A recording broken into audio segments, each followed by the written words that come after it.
ವೆಂಗಳಪ್ಪ ಶ್ರೀ ವೆಂಕಟೇಶ ನಮ್ಮ ತಿಮ್ಮಪ್ಪ ಶ್ರೀ ಶ್ರೀನಿವಾಸ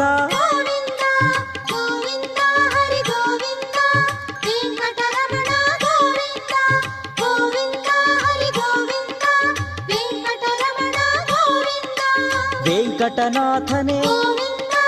ವೇದ ವೇದ್ಯನೇ ನಿತ್ಯವು ನೀನೇ ಸತ್ಯವು ನೀನೇ